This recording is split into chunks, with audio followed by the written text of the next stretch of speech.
All right, so this video is going to be about the Steiner T6XI 2.5 to 15. So in the last year or so, I've made quite a few changes to my SPR, mainly being the scope and the barrel, which are two pretty big changes, but this video is going to be focused on the scope.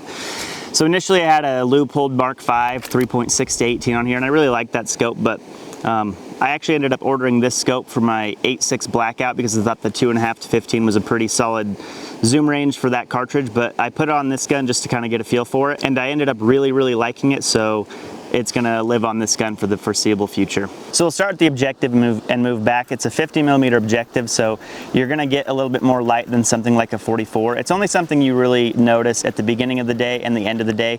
So in a hunting context, that may matter a lot. So I'm happy with it being a 50 because it's not too big to fit on all these rails and everything, and it's still a nice compact scope, so I'm happy with that. 34mm tube, this gives you a lot of elevation. I'll have to double check and I'll annotate it here, but I think I have like 20 something mils from my 0 at 100 yards with this rifle, so that's going to go way beyond the effective range of 5.56. I'm dialing I think 10.7 to get to 1,000, so plenty of adjustment in there. And the turrets are something I really like. So they have a locking ring at the top, so you can spin it to wherever and lock it so it's not going to move, and then you can just turn this and unlock it. And the really cool thing is when you're dialing this scope, instead of having like hash marks at the bottom and then the middle and the top that you kind of have to follow along with, these have I think they're called never lost turret windows, but once you get to your max elevation, which is 11 mils on here, instead of having to look at something else, it just rotates in the window, and then you're just going to see exactly where you are in the only window there is. So it's a lot easier when you get on that second revolution than looking at a separate set of lines. I really like these turrets. The turrets are nice and positive. The return to 0 has been great. It's got a 0 stop that lets you go, I think, 0.5 below your 0, so all good there. This reticle is illuminated. The illumination isn't the best, but I don't use illumination a lot unless it's pretty dark, but this isn't like a daylight bright reticle that a lot of people want, like not even close. And this one actually illuminates green. The illumination wasn't a big priority for me, so the green wasn't like an issue for me. Otherwise, I probably would prefer red. When I got this scope, it had 2 throw levers in the box. This is the small one. They also have a longer one. All I need is something to get my thumb on, and so I didn't want a super long one, because if you drop it and you've got that long lever protruding, you could have an asymmetrical impact on your objective lens and you might break that lens. So I prefer a short throw lever, so really nice that they give you those options. The reticle on this is the SCR, which isn't my favorite reticle. I prefer the center reticle, or the center of the reticle, to be a small dot like the H59. It's got a really small dot. This one is a crosshair, which I don't prefer, but it still works really well. It's not a Christmas tree reticle. This zoom range, they don't offer the SCR2, which is what I'd prefer, that has the Christmas tree, but it's never really been too big of an issue. I just prefer the Christmas tree. One of the biggest things I like about this scope is the field of view, especially over something like the Leupold Mark V, and it's not something I noticed until I looked through this scope. So if you put the Leupold Mark V at 10x and this one at 10x, you have quite a bit bigger of a field of view on this scope than the Leupold Mark V. And just as like a quality of life, like just ease of use, the field of view is a really big deal to me. The things I look for in scopes are the field of view, and then if I mount it on a gun and I get to the max power, in this case 15, if the scope like darkens, that's a bad sign. And if you get to the top of the zoom ratio or the zoom range and you have to adjust your face on your rifle, that's also a big deal. This scope on 2x or 15x, the clarity and the light transmission seems to be the same. I'm sure there's a little bit of loss just because of how scopes work, but it's not something you notice, and you don't have to adjust your face, so you can really use all the zoom range in here. There's some scopes that, you know, they might get to 20 power, but on 20 power you have to adjust your face and it gets dark, so you're actually just gonna be backing it down to something like 15. So especially when you have a zoom range as narrow as 2 to 15, you really want to be able to use all of it.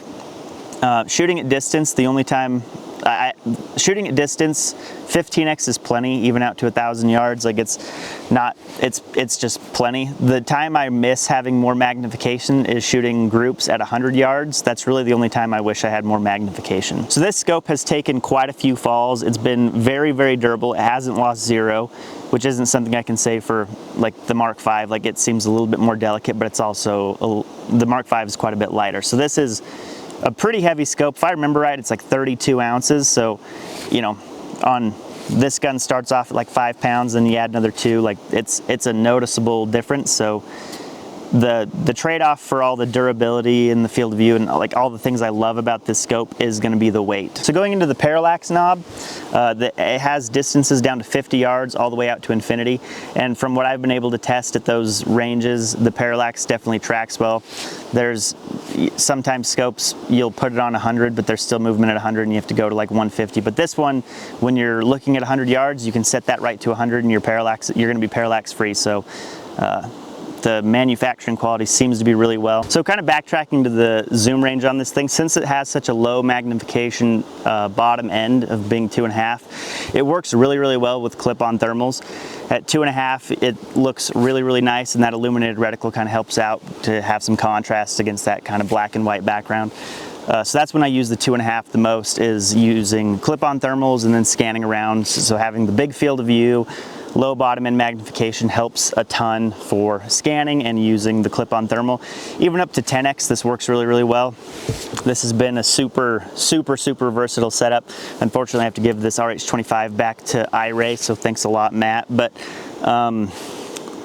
one thing that I see a lot of people talk about is having a top-mounted dot and a 2 to 10 or whatever is better than an LPVO because you have this 1x and you also have the larger zoom ratio. But since this is mounted so tall and your cheek weld's not the best, it's not nearly as fast as even especially just a normal mounted red dot, but even a 1 to 6 or something with a 1x bottom end is way faster than trying to use this dot, at least for me, because the recoil impulse is weird because your chin's down here, and it's way better to have an LPVO if you're prioritizing like close end engagements. And this at 2.5, a lot of people think you might be able to just use that up close, but the reticle is pretty small, and it just doesn't look like, it's not even close to a 1x on a 1 to 6 or something like that. So if you're planning on getting this for like really close to mid-range engagements, I would probably still just do a 1 to 6 or 1 to 8. And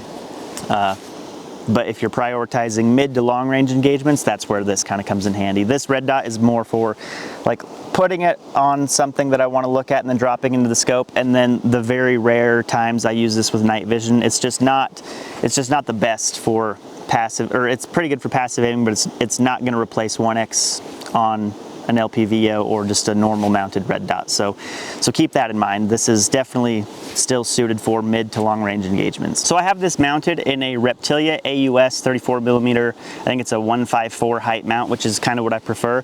On the Leupold Mark V, I have a Badger 35mm, and I kind of prefer the Reptilia just because they are lighter, and the way they tighten, they don't have the big knobs that the Badger Ordnance one does. So these ones are just kind of sleeker, lighter, and then the accessories are a little bit cheaper. I have this offset bubble level that Reptilia makes, and I believe it was 50 or 60 bucks, and the one that mounts to the Badger scope is like 100 and something. So a little bit cheaper, a little bit lighter, and I've had really, really good luck with Reptilia in the past. So, and it looks really cool, so I'm super happy with the Reptilia mount. So now talking about price, and price is honestly kind of a weird thing with Steiner, because when Steiner goes on sale, they really go on sale. I have a P4XI that I got for a really good deal, and I love that scope.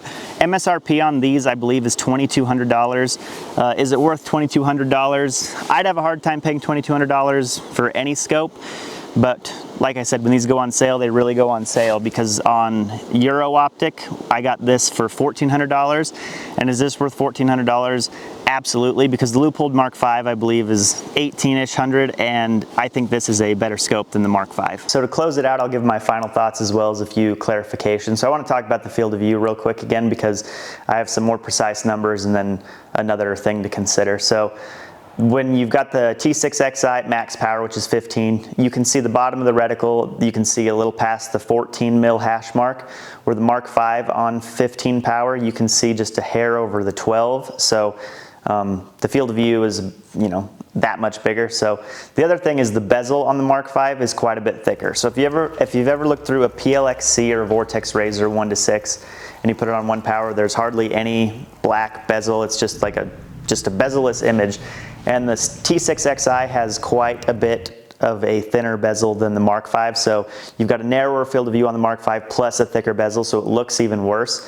So that might even play into like your mental state more than the actual field of view, is that thick black bezel kind of just obstructing your view and just being sort of pointless. So final thoughts, there's really not a whole lot to complain about with the scope in my opinion, especially for the price I got it for. And I just checked EuroOptic and it looks like they're selling for like $15.60, which is still a great price in my opinion. The turret design is some of the best I've ever used. The clarity is on par with every other high-end scope.